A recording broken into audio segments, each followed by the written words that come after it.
MOBAs are an extremely complex genre of games that can be daunting to learn to play. If you're new to MOBAs and find yourself completely lost, sit back and tune on in. I got you. Hey, I'm Sir Winkleton, and I'm going to be explaining to you the very basics of what a MOBA is. It's important to note that this video is focused around the Paragon remake's predecessor Overprime, and will not be discussing too many specifics on items and heroes. Instead, we'll be talking about the structure of gameplay and the roles a player might take on. If you'd be interested in a follow-up video on builds, roles, or even hero types, let me know in the comments. So, let's go ahead and start with Part 1, Basic Gameplay Information. To begin with, let's talk about what a MOBA is. Before we built forts at night or watched over as gaming developed into the legendary apex of entertainment that it is now, we had MOBAs. You may have heard of them here or there, but what exactly does being a MOBA mean? MOBA stands for Multiplayer Online Battle Arena. You might be thinking, Winkleton, that sounds like a whole bowl of word salad, and you'd be right. It really doesn't mean anything to us. What you need to understand is that MOBAs are multiplayer games, and more importantly, team-based games. You have to work together and focus on leveraging any lead you develop to crush your opponent. More specifically though, a MOBA is a game in which two teams of usually 5 players face off and attempt to destroy each other's base and/or will to live. Players achieve this by leading minions, small AI-controlled units, down lanes in order to attack enemy structures that defend the lanes, called towers or turrets. Eventually, players will reach the enemy's core, destroy it, and win. At the end of the day, MOBAs can be both the most frustrating and rewarding experiences in gaming. Finding a way to wrench back a win from defeat in a 4v5 after one of your teammates got mad someone sneezed in his general direction and he left the game? Well, there's just nothing like that. Part 2. The map. Now, let's talk a little about the arena a MOBA takes place in. A MOBA's map is divided between your base, where your core is located, lanes, the routes connecting bases, and the jungle, the neutral area between the lanes. Each lane has minions that will consistently spawn, and towers that will automatically defend against enemy minions. As a player, you want to lead your minions into the enemy tower to act as a meat shield while you destroy the structure. Moral issues aside, you'll repeat this process up into the enemy's core. In contrast to the minion waves that spawn in lanes, the jungle has groups of neutral enemies. These groups are called jungle camps, and spawn at set intervals after they've been cleared. A few of these locations in the jungle don't spawn jungle camps, but instead house larger monsters that can be difficult to take down alone, but provide a huge impact over the course of the game. There tends to be early game and late game options for these boss level enemies, so knowing the right time to take them is key to capitalizing on your power. Lastly, some MOBAs have a special type of tower called an inhibitor. This is usually the last tower before the enemy core. What makes it different is that destroying an inhibitor will result in enhanced, roided out minions spawning in your lane. These super pissed off minions will automatically push the minion wave for you into the enemy's base, creating free map pressure. Part 3. The roles. Okay, that's about it for the basic information dump. Next, we're going to discuss the different roles players may take in their team, and what types of characters fit these roles.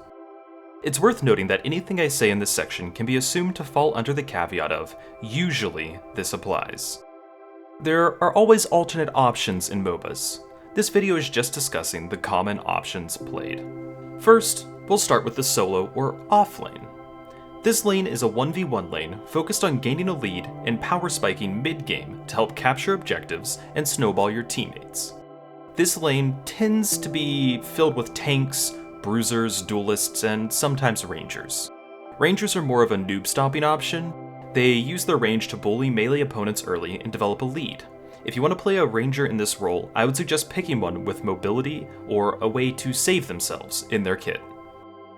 If you're looking to learn the game and also enjoy melee characters or enjoy feeling like you've, through pure skill alone, outlaned your opponent, give solo lane a shot. Because on a difficulty scale of 1 to 5 minions, I would say this role falls nicely at 2.5. It's fairly easy to learn, and as long as you don't hard feed money to your opponent, you won't be throwing terribly. So, mid lane. Mid lane's exactly that. It's the lane in the middle of the map. Since this lane is equally spaced from everything, the player in it wants to be able to control the minion wave and rotate to allied lanes and objectives, all while ambushing enemies and securing leads. This means heroes that have high mobility and good wave clear excel in this role.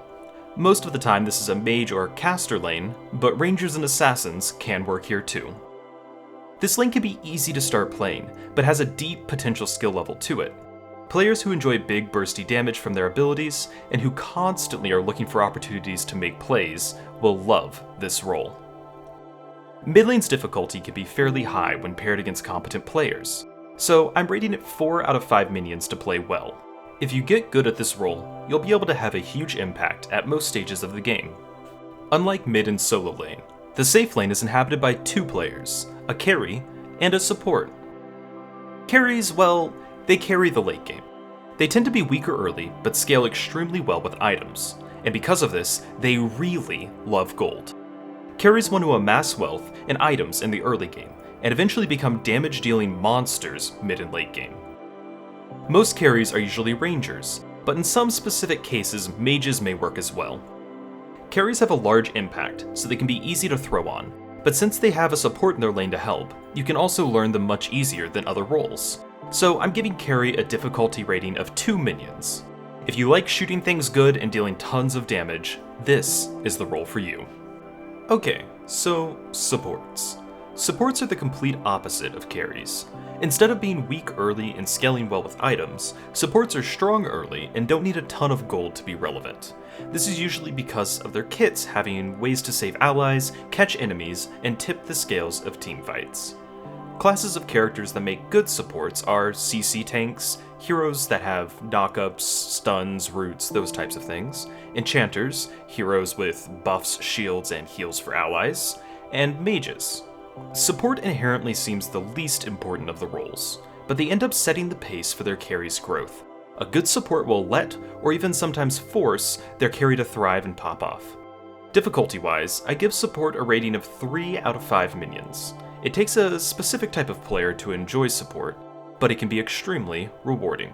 Lastly, let's talk about the jungler. The jungle role is a bit different from others.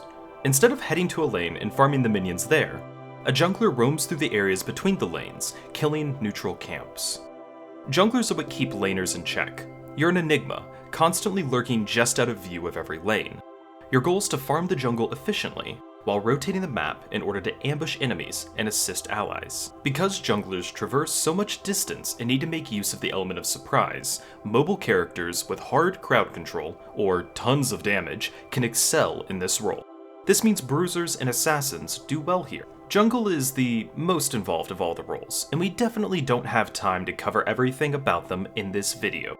Because of that, I'm going to rate Jungle 5 out of 5 minions of difficulty. If you're open to learning and want a role full of micro and macro skill expression, Jungle might be right for you. Part 4. Final tips.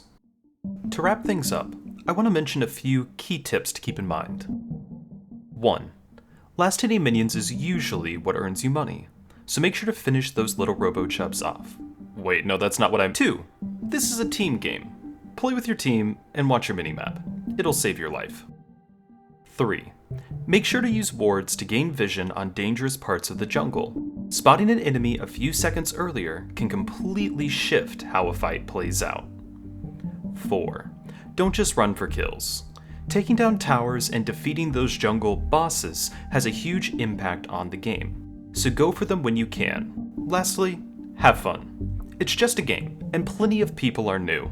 If you are new, don't be afraid to ask for help.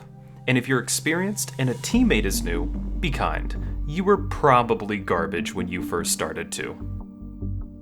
I wasn't able to go into tons of detail in this overview video, but if you're interested in some more in-depth discussions, comment below with what you would like a video covering. That said, if you learned something or enjoyed the content, it would mean the world if you could like and subscribe. Or don't, that's okay too. Have a great day, and remember, keep it chill.